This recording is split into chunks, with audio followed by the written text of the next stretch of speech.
So, welcome to the second part of our second session.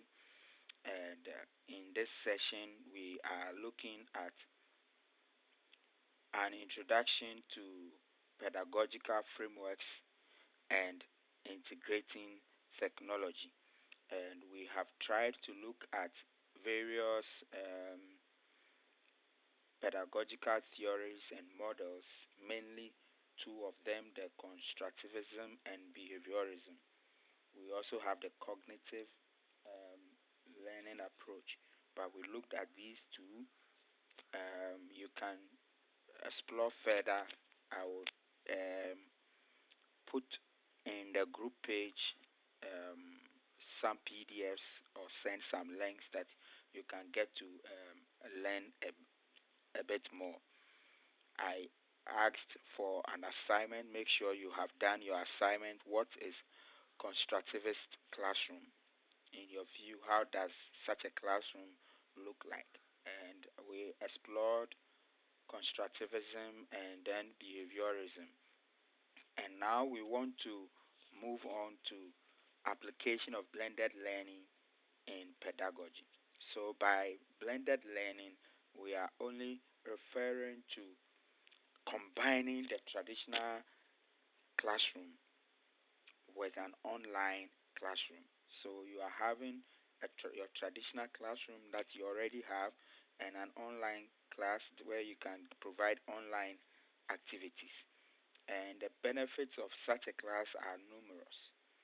One prominent one is that it enhances student engagement and allows for personalized learning experiences. So, if you are using a blended learning approach, then you have your personal classroom and you also have an online class. For instance, you have created a Google class where you have enrolled all your students, and so you can upload assignments and lecture notes and video tutorials on the um, Google Classroom, and your students can have access to it and have personalized learning. They can go over the material as many times as they wish to, and your your teaching becomes more. Your teaching becomes more interesting. Now, the best practices for blended learning include the integration of multimedia, interactive activities, and asynchronous um, discussions. So, by multimedia, we are having to include videos and what have you. Interactive activities, we can have simulations, games, and what have you. And by asynchronous, we are talking about have students being able to assess the course materials and assessment at their own time, so they can be able to um, respond to the teaching, respond at their own time. If you are using a Google Classroom, for instance, if you have uploaded a material, every student can at his own time go and pass a comment on what you have uploaded, and that is asynchronous.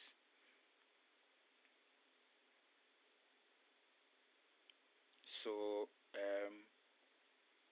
taking it further with a blended learning, we can have a flipped classroom. A flipped classroom, in our traditional classrooms, we teach during the school period or school hours, and then we give students homeworks and assignments that they send home to go and do and bring the feedback to the classroom.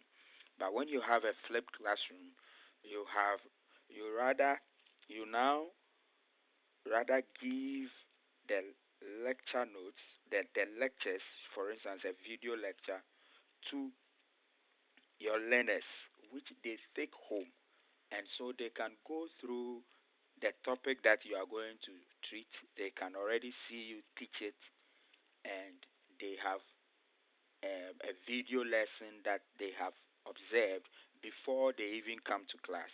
And when they come to class now, they solve more questions and work on assignments, and then it helps to drive home the concepts.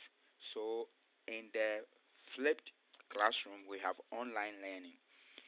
All the lectures are online. You lecture or create videos of you lecturing, like what I have given to you right now. And then the student has access to it if you have used Ed Puzzle or Google Classroom or Moodle or Canva. The student uses the material at home and then comes to the school to solve questions and things like that. You can also have interactive discussions because these um, these online tools help for collaborative and interactive discussions. Yes, I already talked about video lectures that can be pre-recorded and sent outside the classroom. And then we can also talk about personalized study times that you can allocate class time for guided practice and application. So after they have gone through the lectures, now you can guide them and you can help them to do more. That's what the flipped classroom concept is about. And tomorrow, if God permits, or the next lecture, I will explain to you how you can use Google Classroom, for instance. Now, always there must be assessment of the effectiveness of your technology integration. And in this table, on the first part, we have the criteria and suggested evaluation method. If you want to assess engagement, you can use surveys or observations. If you want to assess the learning outcome, you can use the assessment data or tests that you did. If you want to check your flexibility, you can use feedback from the students or interviews. If you want to assess the effectiveness of collaboration, you can use peer reviews and then discussion data. And these all help in assessing the effectiveness of the tools that you are using. So, in designing technology enhanced learning experiences, is crucial to align the activities with the learning objectives to ensure effectiveness. Incorporating interactive multimedia, simulations, and virtual reality. So, in simulations, for instance, we now have online labs where you can simulate anything at all that you want to teach your children in a science laboratory. You can give them a link to some of these labs. I will share a few with you, and then they can practice on, let's say, acid base titration and things like that. And additionally, utilizing adaptive learning platforms can provide personalized learning experiences tailored to the individual student needs. Thank you very much for joining us for today's class.